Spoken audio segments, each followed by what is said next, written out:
이 본문으로 지난주에 같이 나누었는데 우리가 고린도전서 13장 이 구절을 읽으면 좋기도 하지만 또 부담스럽기도 하고 여기 나오는 사랑의 실천이 너무나 어렵다, 불가능한 것 아닌가 이런 생각을 할 수가 있는데 그 이유 중에 하나가 여기서 말하는 가르치시는 사랑의 성격을 오해하기 때문일 수도 있다 하는 것을 말씀을 드렸습니다.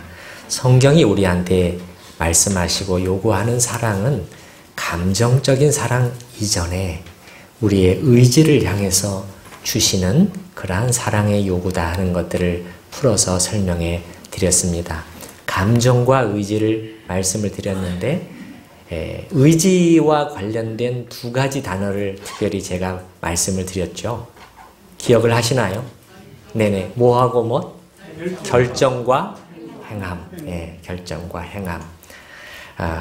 더 정확히 설명하면 원하고 결정하고 실천하는 것. 이제 세 가지가 되겠지만 두 가지 단어를 기억해 주시면 되겠어요.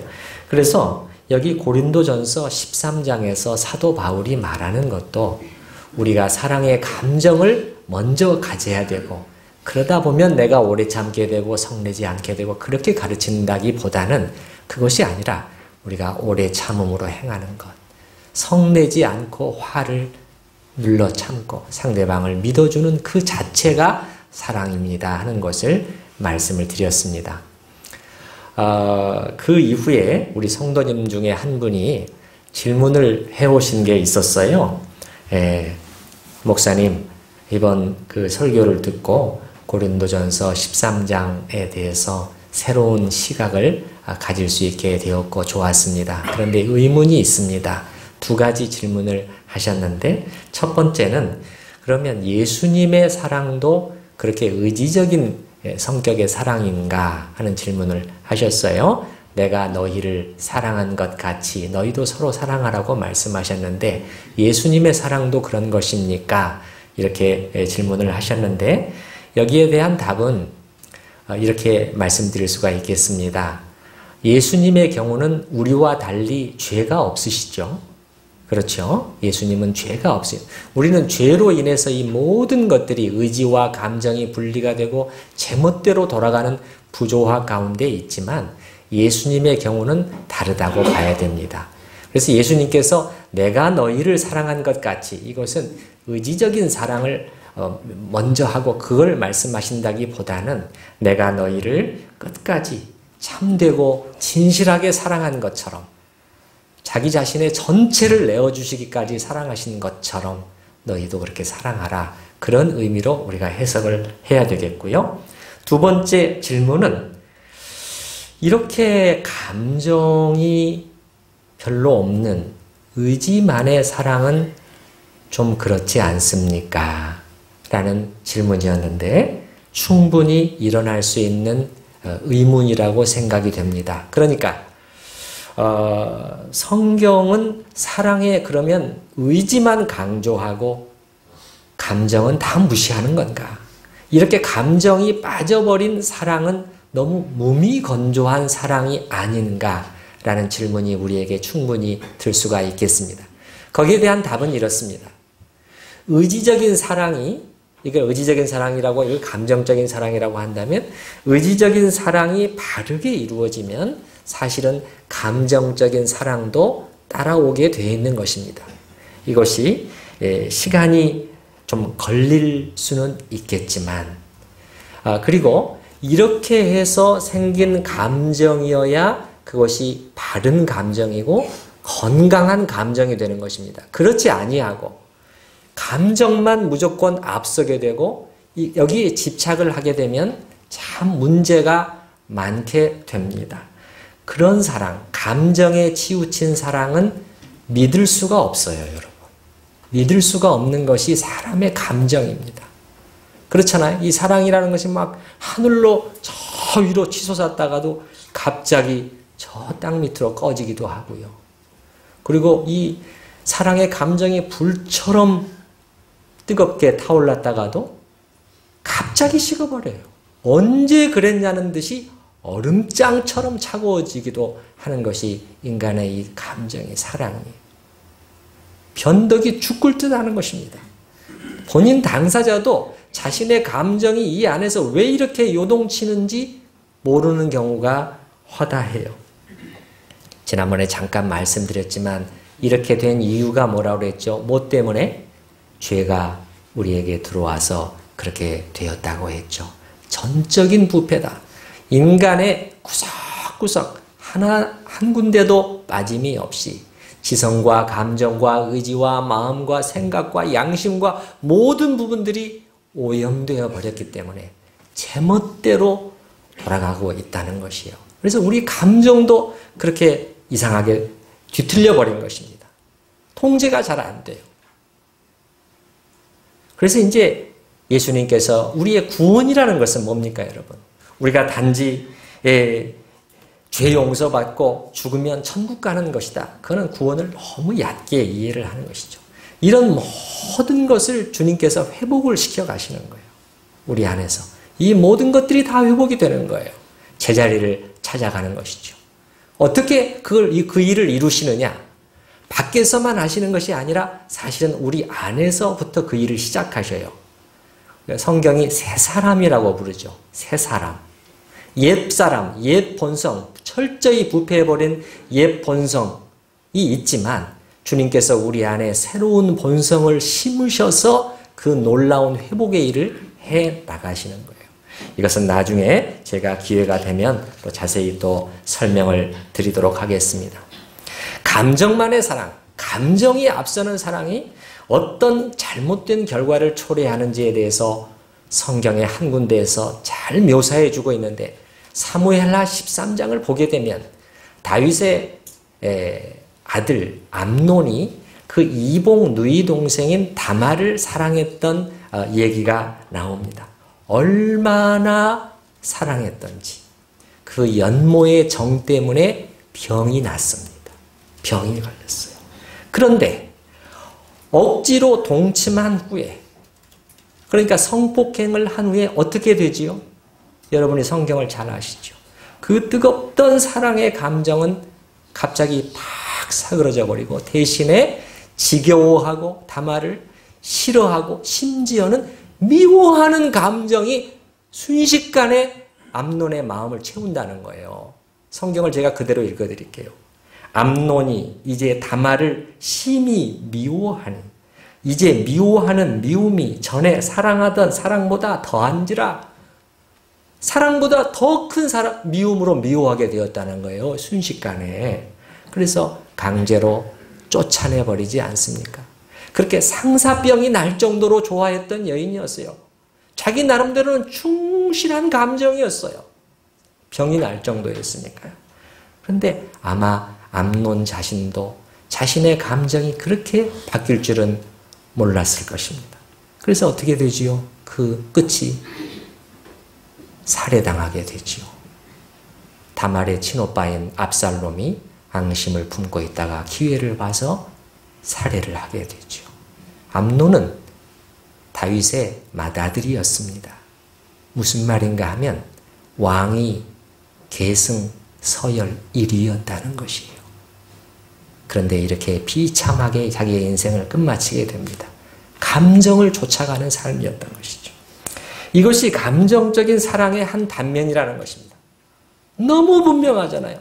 죄로 부패한 인간의 감정이 정말 신뢰할 수 없다는 것을 성경은 너무도 분명히 보여주잖아요. 우리의 경험 속에서도 우리는 인정하지 않을 수 없고. 제가 다시 한번 읽어드릴게요.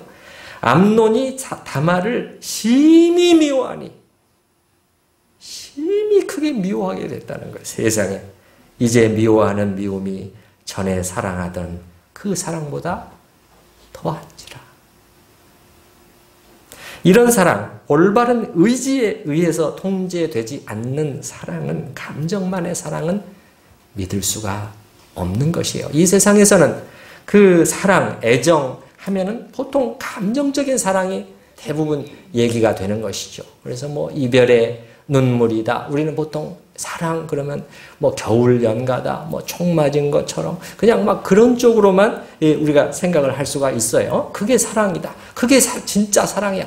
얼마나 아름다워. 얼마나 멋있어. 그래서 이 세상의 젊은 남녀들은 그 사랑을, 감정의 사랑을 그냥 대단하게 생각을 하고 찬사를 던지고 노래를 부르고 그러죠. 여러분, 젊은이들이 즐겨 부르는 그 가요곡들, 국내 곡이든지 외국 곡이든지, 외국 곡은 뭐 빌보드 차트 1위부터 10위 딱 뽑아가지고 그 가사를 한번 여러분이 읽어보세요. 대부분이요, 남녀 간의 그런 그 애정에 관한 내용으로 도배가 되어 있어요. 도배가 되어 있습니다. 그래서 그렇게 젊은이들 그렇게 사랑합니다. 거짓 없는 사랑이죠, 나름대로는. 그렇게 해서 결혼도 하고요. 그렇지만 결과는 사실 몇 년도 못 가서 헤어지는 경우가 허다하지 않습니까? 사랑하지 않았던 게 아니에요. 사랑했습니다. 그러나 그것이 감정으로만 나아간 것이지요. 심지어는 원수지간이 됐어요. 공개적으로 아주 상대방을 비방하기도 하고 온 세상에 그 자기 배우자였던 그 사람의 약점을 다 드러내서 알리고 그건 아니죠. 그건 아니죠. 그래도 한동안 부부로서 살았는데 의리는 있어야죠.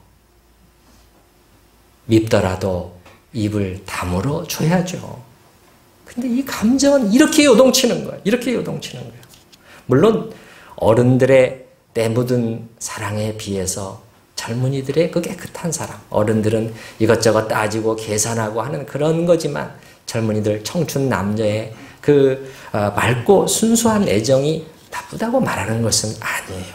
그러나 이것도 감정에만 치우치게 되면 언제나 문제가 생기게 된다는 것을 제가 말씀을 드리는 것입니다.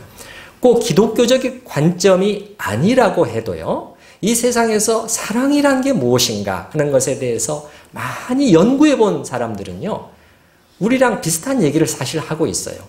똑같은 용어는 쓰지 않고 있다고 할지라도. 우리나라에서도 번역이 몇 년 전에 번역이 되어서 나왔는데, 뉴욕 시립대학의 영문학과 교수인 벨 훅스라는 사람이 사랑에 관한 모든 것이라는 책을 우리나라에서 펴졌는데, 출간되었는데, All About Love. 거기에서 그 저자는 이렇게 말해요. 사랑이란 타고나는 것도 빠져드는 것도 쉽게 얻을 수 있는 것도 아니다. 우리는 빠져드는 게 사랑이라고 생각해요. 수많은 시행착오와 고통 속에 평생에 걸쳐 배우고 익혀야 하는 것이 사랑의 기술이다. 이렇게 말을 해요. 그러면서 사랑은 실제로 행할 때 존재한다. 행함이잖아요. 행함. 따라서 사랑은 사랑하려는 의도와 행동을 모두 필요로 한다. 여러분, 의도와 행동, 의도라는 것은 원함입니다. 행동은 행함이죠. 우리가 말한 의지와 관련된 단어들을 사용하고 있는 것을 볼 수가 있어요. 또 저 유명한 독일의 사회심리학자인 에릭 프롬이라는 분, 그 사랑의 기술이라는 널리 알려진 그의 책에서 비슷하게 얘기를 하죠. 누군가를 사랑한다는 것은 단지 감정적으로 굉장히 끌린다는 뜻이 아니다. 그것은 하나의 결정이고 판단이며 또한 하나의 약속이다. 사랑이라는 것은 결정, 판단이고 약속이에요. 그리고 그 약속을 지켜나가는 것이죠. 의지적으로. 그래서 이런 생각도 들어요. 우리가 남녀 간에 사실은 결혼 전에 연애할 때는 그렇게 뜨겁게 사랑하다가 오히려 결혼하고 나면은 사랑이 식어가는 경우들이 있는데요. 사실은 진정한 사랑을 시작해야 되는 것은 결혼식 날부터가 아닌가, 그런 생각을 하게 되는 거죠. 어떤 목사님이 그런 말씀 하시는 걸 들었어요. 자기는 연애할 때 좀 후회한다는 거예요. 왜 그렇게 자기의 아내를 위해서 많은 시간을 들이고 이렇게 또 에너지를 들이고 그렇게 또 돈을 쓰고 그랬는지 모르겠다는 거예요. 예. 나는 사실 그것은 결혼하면서 시작했어야 하는 일이었다. 결혼하면서 내 아내를 사랑하는 일을 시작했어야 되는 것인데 나는 그 전에 해야 할 일들 공부로 나누고 그런 거에 너무 많은 시간을 써버렸다는 거예요. 예. 상당히 일리가 있다고 생각되지 않으세요? 예. 사실 우리가 지금 사랑을 배워나가야 될 때죠. 맞습니까? 예. 방금 암논의 예를 말씀을 드렸는데 이제 반대의 경우를 제가 말씀을 드려볼게요. 지난 주일에 제가 손양원 목사님의 예를 말씀을 드렸잖아요. 근데 우리가 오해하게 되면 손양원 목사님이 갑자기 막 원수를 사랑하는 마음이 막 일어나가지고 그 감정이 일어나서 그런 결정을 하셨을까 이런 오해를 할 수가 있어요. 그분에 관한 책 제목 중에 하나도 뭐예요? 사랑의 무슨 탄? 사랑의 원자탄. 그 사랑의 핵폭탄이 갑자기 손 목사님 안에서 폭발해가지고 그렇게 하실 수가 있었을까? 아니에요. 아닙니다. 여러분 다시 한번 읽어보시면 알 수가 있어요. 그분도 우리랑 성정이 똑같은 분이에요. 여러분 생각해 보세요. 자기 목숨보다 더 아끼고 사랑했던 소중한 두 아들이었어요. 여러 아들 중에서 장남과 차남, 여러 자녀들 중에서 장남과 차남이었어요. 그 아이들의 시신을 받았을 때 온몸에 피멍이 들도록 맞았어요. 그리고 총으로 죽은 거예요. 여러분이라면 그런 시신을 받아봤을 때 그 짓을 한 사람들에 대한 사랑이 감나겠습니까?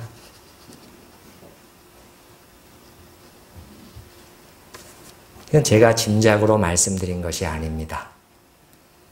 그 아들들의 장례식을 손 목사님이 집례했어요. 그러면서 그분이 한 설교의 내용 속에서 명확하게 나타납니다.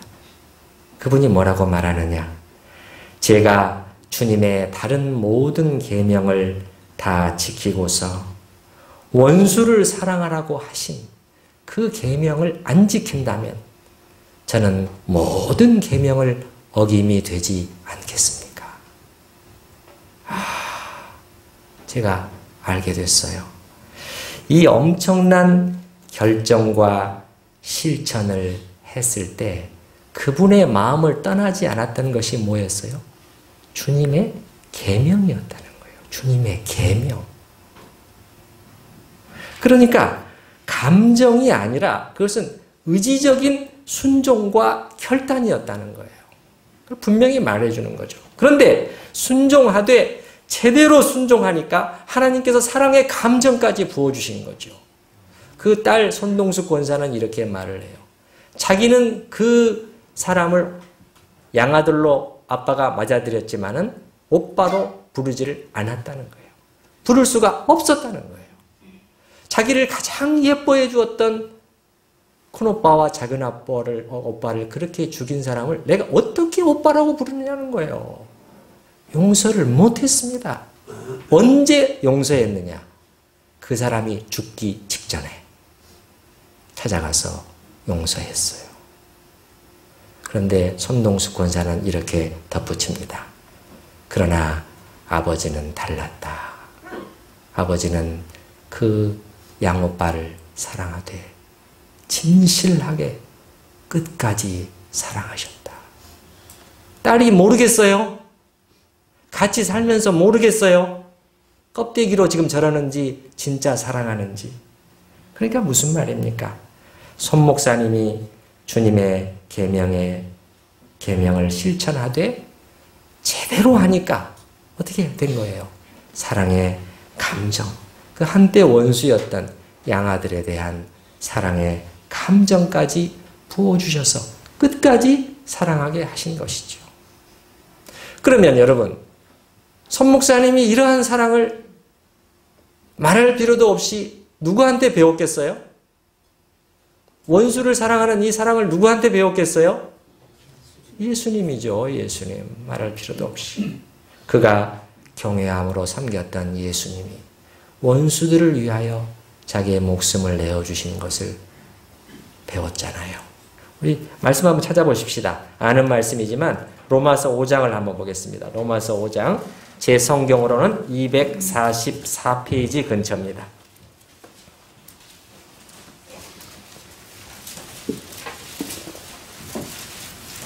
로마서 5장 8절 말씀.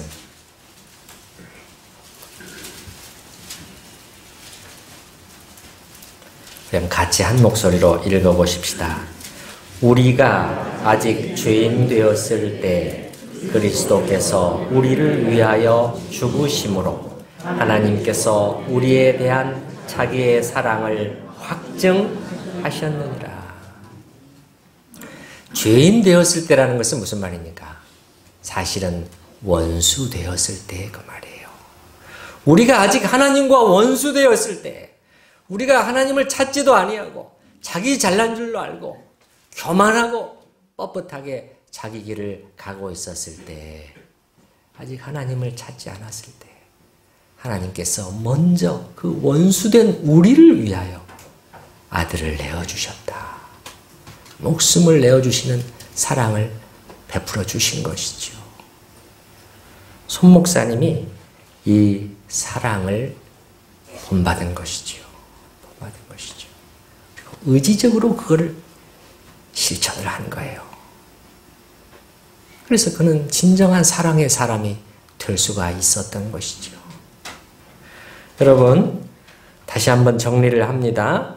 성경적인 사랑, 주님이 명령하시는 사랑, 고린도전서 13장이 우리에게 가르치는 사랑은 감정 위주의 사랑이기라기보다는 의지적인 사랑, 사랑하고자 하는 의지적인 결단과 행동인 것이고, 감정은 거기에 따라 올 수 있는 것이라는 것을 우리가 확인을 해봤습니다. 이것은 수평적으로 이웃을 향한, 사람을 향한 사랑도 마찬가지고요. 사실은 수직적으로 위로 하나님을 향한 사랑도 사실은 같은 원리가 적용이 돼요. 여러분이 하나님을 더욱 사랑하고 싶으신가요? 네. 그러면 하나님께 대한 사랑의 감정을 느낄 때까지 기다리실 필요가 없어요. 하나님을 사랑하는 일을 지금 시작하시면 되는 거예요. 하나님을 사랑하는 일을 시작한다고요? 어떻게 하는 거죠? 우리의 의지를 발동을 해서 하나님께 대한 사랑의 결단과 실천을 해나가는 것이죠. 그렇게 하면 이내 우리 속에는 하나님을 향한 사랑의 감정도 일어나게 될 것입니다. 그러면 여러분이 질문하시기를 다시, 하나님께 대한 사랑의 결단과 실천이라. 예를 들면 목사님, 그럼 어떤 것을 우리가 할 수 있는 것이죠? 여러분 이렇게 질문하신다면 저는 주저하지 않고 말씀드릴 수 있는 많은 목록들을 가지고 있어요. 예를 들면 지금 당장 하나님을 여러분의 최고의 헌신의 목표로 삼기로 결정해 보십시오. 다른 무엇보다도 나의 안락함, 나의 성공, 나의 재물, 나의 평판과 명예, 나의 가족, 나의 건강, 이 모든 것보다도 주 예수 그리스도가 더 중요하고 소중한 분이 되도록 할 것이다. 주 예수보다 더 귀한 것은 없네. 그 찬양의 가사가 여러분의 이제는 삶 속에서 정말 결단으로 나타날 수 있도록 한번 해보시기 바랍니다. 그리고 이 땅의 것에 온통 집착이 되어 있는 여러분의 이 마음을 청소해 내시고 그 자리에 하늘의 것, 영원한 것, 가장 가치 있는 것들을 계속 사모하면서 추구해 보기 시작하십시오. 그리고 성경을 통해서 성경을 늘 가까이 하면서 묵상해 보십시오. 하나님의 음성을 들으려면, 사랑하는 분의 음성을 들으려면 성경보다 더 중요한 책이 어디 있습니까? 여러분이 성경을 가까이 하면서 읽고 계시나요? 하나님을 사랑하려고 하면서 하나님의 음성은 멀리하고 있으니, 그리고 성경을 읽는 가운데 그 성경을 통해서 하나님이 무언가 여러분께 말씀하고 계시는구나 생각이 된다면 기도하는 마음으로 바로 순종하기 시작하십시오. 그리고 하나님을 보다 자주, 보다 많이 생각하십시오. 사랑의 한 특성은 많이 생각한다고 그랬잖아요. 얼마만큼 많이 생각해야 되나요? 제가 말씀드렸잖아요. 밤이나 낮이나 잘 때나 깰 때까지도. 그것이 하나님의 사람들의 특성으로 한결같이 나타나는 거예요. 여러분이 이 자리, 예배의 자리에 앉아 계실 때뿐만 아니라 교회 문을 나서면서 다시 하나님을 생각하셔야 되는 거예요. 그 일을 하실 수 있죠. 그건 할 수 있는 거죠. 감정은 컨트롤하지 못하겠지만, 그리고 하나님을 생각하실 때는 마음을 활짝 열고, 그리고 하나님께서 주시는 어떤 선물을 가지고 자꾸 하나님을 너무 연결시키지 마시고요. 하나님 그분 자신을 기뻐하고 붙드는 연습을 많이 하시기 바랍니다. 예. 여러분, 예수님을 주신 것이 이미 최고의 선물이잖아요. 더 큰 복이 사실 어디 있습니까? 그런데 왜 우리는 이 최고 최대의 복은, 주신 그 가장 큰 복은 옆으로 제껴놓고 다른 복만 자꾸 생각을 할까요? 우리가 조금 전에 찬양을 불렀지만은요. 복과 영생 예수니 더 원할 것 없도다. 구주밖에 누구를 달리 찾아보리요. 복과 영생이신 예수시니 더 원할 것이 없습니다. 나의 복, 나의 생명, 나의 소망, 모든 것이 되시는 주님을 받았는데 우리가 무슨 더 다른 복이 필요하겠습니까? 왜 이 세상에는, 우리들 가운데도 마찬가지예요.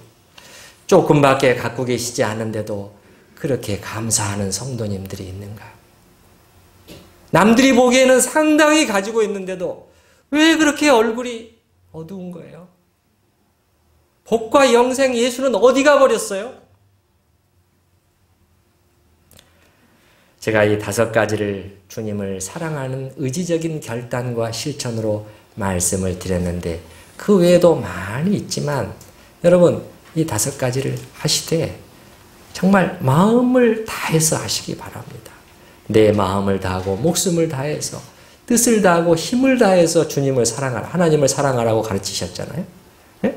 이게 무슨 말입니까 이거? 마음을 다해라, 목숨을 다해라, 뜻을 다해라, 힘을 다해라는 것은 그 사랑의 감정이, 하나님에 대한 사랑의 감정이 생긴 그것을 말하는 게 아니라 그 의지적인 힘을 끌어올려서 하나님을 사랑하는 일을 하라고 주님께서 명령하시는 거예요.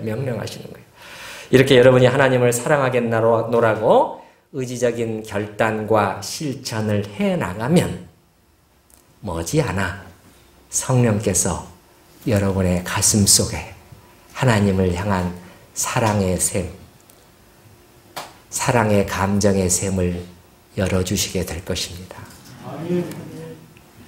그러면 여러분은 그때 하나님에 대한 사랑을 뜨겁게 느끼기 시작하시게 될 거예요.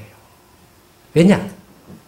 감정적인 사랑은 의지적인 사랑에 따라오게 되어 있기 때문에 그런 것이죠.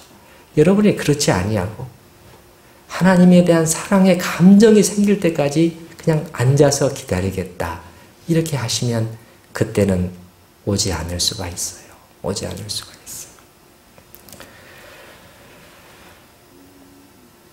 제가 한 가지 더 우리에게 일어날 수 있는 질문을 좀 다루려고 합니다.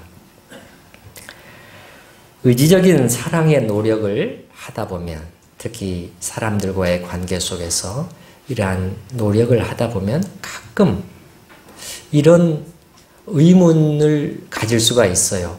혹시 이건 위선이 아닐까? 위선이 아닐까? 아니, 내 속에서 미움이 일어나는데도 그걸 억지로 찍어 누르고, 그렇게 하고 싶지도 않는데도 상대방을 위해서 간절히 기도해주고, 싫은 감정이 남아있는데도 그를 봤을 때 웃어주고 친절히 대해주는 것. 이거는 겉과 속이 다른 위선이 아닌가? 여러분 어떻게 생각을 하십니까? 이렇게 사랑의 노력을 하는 것은 위선일까요? 저는 곰곰 생각을 해봤어요. 사탄이 이렇게 송사를 할 수가 있는데, 그래서 우리가 혼동에 빠질 수가 있는데, 둘은 완전히 달라요. 사랑의 노력자와 위선자는 전혀 같지가 않습니다. 몇 가지 생각을 해보십시다. 자, 사랑의 노력을 하는 사람은요, 자신이 어떤 사람인가를 갈수록 인정하게 돼요. 사랑의 노력을 하면 할수록 자기 안에 사랑과 가까운 것은 하나도 없다는 것을 알게 돼요. 우리가 어정쩡하게 있으니까 내가 괜찮은 사람인 것 같아요. 근데 정말 해보세요. 자기의 유익을 굳이 아니하며 해보면 이기주의로 가득 차 있는 우리 자신을 발견하게 되는 것이죠. 심지어 가족 관계 속에서도 내 중심이잖아요. 그러니까 사랑의 노력을 하는 사람은 내 속에 사랑이라고는 하나도 없구나. 그리고 이게 죄라는 것을 인정해요. 근데 위선자들은 어때요?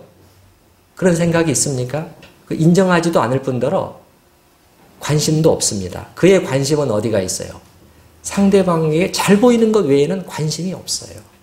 그저 겉으로의 관계가 잘 유지되는 거에만 관심이 있는 거예요. 위선자들은. 그도 목적이 뭐예요? 자기 실리적인 이익을 위해서 그렇게 하는 거예요. 사랑의 노력자는 그게 아니잖아요. 그리고 위선자는요, 상대방 앞에서만 늘 알랑거리는 거죠. 그냥 혀에 발린 말로 달콤하게 상대방의 기분을 맞춰주지만 뒤로 돌아서면 다른 사람들 앞에서는 어떻게 돼요? 독이 쏟아져 나오잖아요. 우리가 사랑의 노력을 할 때 우리 그렇게 합니까? 우리가 사람들 앞에서 안 하잖아요. 하나님 앞에서 우리 몸부림치는 거잖아요. 그 사람 안 본다고 내가 막 개판으로 하는 거 아니잖아요. 하나님 앞에서 고통스러워하면서 주님 도와주세요.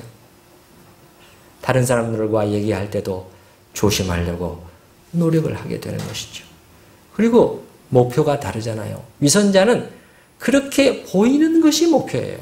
사랑의 노력자는 보이는 것 이전에 그렇게 되는 것이 목표죠. 되는 것. 주님, 그런 사람이 되기를 원합니다. 주께서 내 안에 이 새로운 본성을 심으시고 그리스도 안에서 나의 죄를 십자가에 이미 못 박으시고 생명과 경건에 속한 모든 것을 나에게 주시고 사랑의 노력을 하자고 말씀하신 주님, 제가 정말 아무것도 아닌 죄인이지만 그렇게 되기를 원합니다. 이렇게 하는 것이 사랑의 노력자죠. 같습니까? 완전히 달라요. 여러분, 사탄이 송사를 할 때 여러분이 절대 넘어가지 마시기 바랍니다.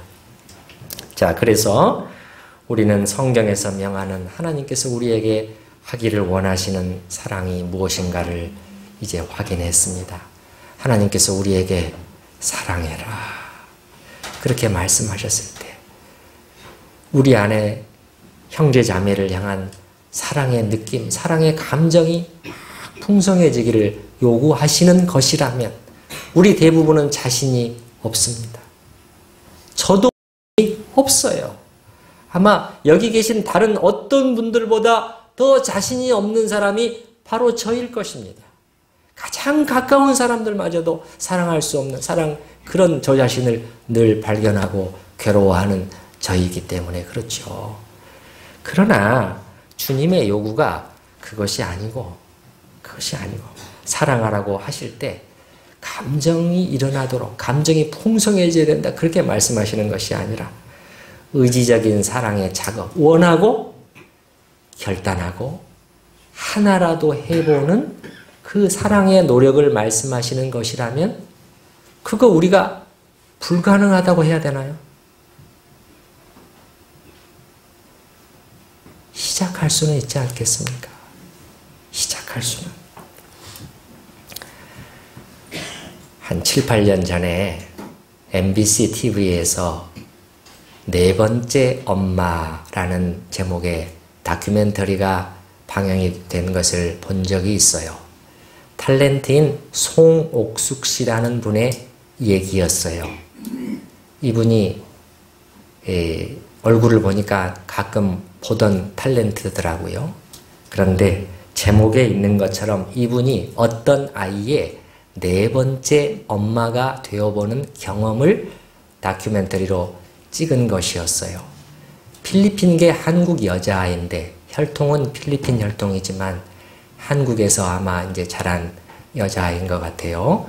나이가 한 12살 정도 되는 아이인데 몇 번째 입양을 거치다가 네 번째까지 온 거예요.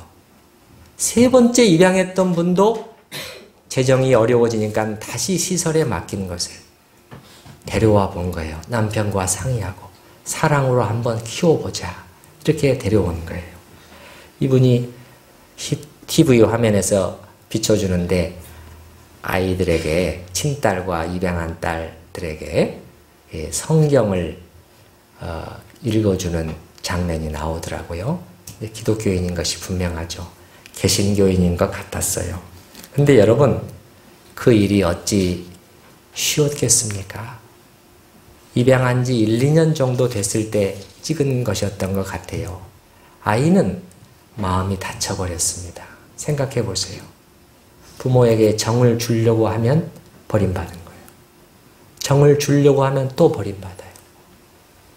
이제는 상처 때문에 마음을 닫아버려요. 삐딱하게 돼가지고 말도 잘 안 들어요. 그런데 그 아이를 사랑해야 되지만 이거는 제대로 사랑해야 되잖아요. 그러니까 끌려다녀서는 안 된다. 그래서 어떤 때는 막 거짓말하고 그렇게 되면은 매도 때려요. 그런데 자기 친딸 아이를 더 세게 때리죠. 공평하게 해야 되니까. 둘이 싸우면. 그리고 돌아서서 또 눈물을 짓고. 맨 마지막 멘트가 이것이었어요. 쉽지는 않습니다. 여러분, 다 큰아이를 입양하고 말도 잘 안 듣는 애한테 어떻게 사랑의 감정이 금방 일어나겠느냐는 거예요. 거기서부터 시작하는 게 아니라니까요. 그런데 그렇게 말합니다. 이제 시작이라고 생각합니다. 그러나 우리는 서로 노력하는 사랑을 하려고 합니다. 이거죠. 노력하는 사랑이죠. 노력하는 사랑. 사랑의 노력이죠. 제가 생각했을 때는 그분이 그렇게 하나님의 말씀을 따라 진정한 사랑의 노력을 해 나갔을 때 아마 하나님께서 점점 그 아이에 대한 사랑의 감정도 부어주셨을 것이라고 저는 생각을 해요.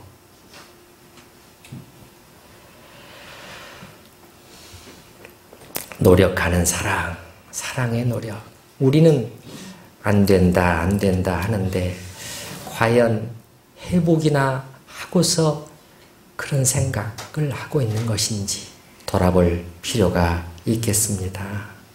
포기하기 전에 도대체 성경이 요구하는 사랑의 실천을 위해서 나는 무엇을 해봤나? 무엇을 결정하고 어떤 자기 부인을 한번 해보고 단 한 번이라도 해봤는가? 그걸 돌아볼 필요가 심각하게 있다는 것입니다. 지난주와 이번 주 두 주에 걸쳐서 저는 사랑의 노력이라는 제목으로 우리 성도님들께 말씀을 전했는데 참으로 우리 천우교회 안에서 우리가 크고 거창한 것들만 바라보는 것이 아니라 교회가 부흥하고 성장하고 발전하고 그런 것만이 아니라 사실 이런 게 더 중요해요. 사랑의 작은 노력과 실천이죠. 제가 작다고 그랬어요. 작다. 이게 뭐 신문에 나는 일이 아니잖아요. 작은 자기 부인을 했을 때 교회 안에서도 그렇고 그래 사랑은 악한 생각을 하지 아니하며 주께서 말씀하셨구나. 그러면 내가 형제 자매 그분에 대한 사랑의 감정을 내가 끌어올릴 수는 없어요. 이거 안 된다고 그랬잖아요. 그러나 그분을 향한 악한 생각과 판단은 줄여갈 수는 있지 않아요. 그거 불가능합니까? 그거 못한다고 할 수 있어요? 나중에 하나님 앞에서 그렇게 말씀하실 거예요. 주님, 제가 그거 불가능해서 못했습니다. 그렇게 여러분이 변명하실 거예요. 화해의 손길을 내미는 것. 화해의 손길. 형제 자매 때문에 어떤 권사님이나 장로님 때문에 내가 힘들었다. 목사님 때문에 힘들었다. 그러면 다른 사람한테 그걸 말하지 말고 뒤에 가서 험담하지 말고 본인을 찾아갈 수 있는 것이 진정한 사랑의 용기죠. 권사님, 사실 지난번에 이러이러한 일 때문에 제가 많이 힘들었어요. 제가 믿음이 연약한 탓이니 기도해 주세요. 자기의 아픔을 얘기를 하는 것이죠. 이게 화해의 손길을 내미는 자의 손이죠. 설령 상대방이 그것을 온전히 받아주지 않는다고 할지라도 제 생각에는요. 이렇게 여러분이 하시면 거의 90% 이상은 거기서 화해가 이미 이루어져요. 근데 그렇게 하지 않는다고 할지라도 여러분은 사랑의 싸움에서 이미 이긴 자가 되는 것이에요. 그래서 우리 천우교회 안에서 사랑의 작은 이런 노력과 실천들, 사랑의 노력들이 이렇게 시작되고 또 이렇게 발전될 수 있기를 바랍니다. 이것이 저는 다른 어떤 것보다도 우리 교회를 튼실하게 세워낼 수 있다고 믿습니다. 그렇지 아니하면 다 금이가 있어요. 여기저기서 금이가 있습니다. 힘들어요. 교회가 앞으로 나갈 수 없습니다. 여러분의 교만한 마음을 내려놓고 저부터도 마찬가지지만 주님의 말씀 앞에 우리 자신을 살필 수 있기를 바랍니다. 우리가 이 시간에 잠깐 같이 기도하는 시간을 좀 가지십시다. 기도하는 시간. 2주 동안의 설교를 생각을 하면서 주님, 무엇을 어떻게 해야 할까요? 주님 말씀 들었으니 여러분이 잘 아실 것입니다. 누구에게 주님께서 무엇을 하라고 하시는가는 여러분이 이미 잘 알고 계셔요. 특별히 이 교회 안에서 여러분이 그러한 생각을 하고 기도하는 그런 시간을 잠깐 갖도록 하겠습니다. 같이 기도하십시다. 하나님 아버지 감사합니다.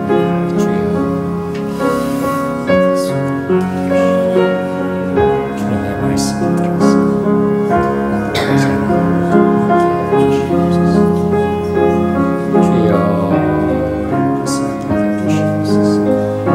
주님의 자녀들을 불쌍히 주시옵소서. 사랑과 반대의 미움으로 덫에 갇혀 고통스러워하고 죽어가는 지체들을 주께서 불쌍히 여겨주시옵소서. 주님 앞에서 다시 말씀을 따라 한 가지라도 시작해보소서. 도와주시옵소서. 주님의 사랑을 보아서 우리를 용서해 주신 주님의 사랑, 조그만 사랑이라도 시작해볼 수 있는 우리 천국교회 안에서 아름다운 일들이 있어서 도와주시기를 간절히 힘을 낼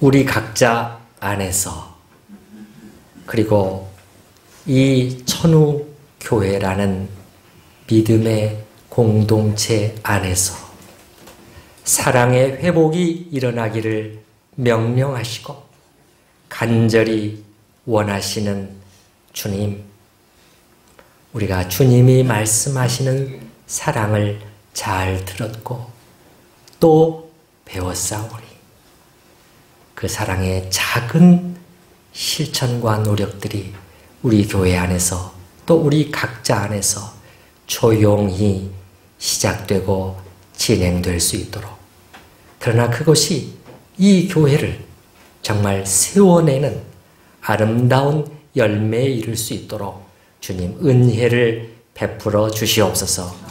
예수님의 이름으로 기도드리옵나이다. 아멘. 우리 사랑은 언제나 오래 참고 잘 하시는 찬양이죠. 같이 찬양하십시다.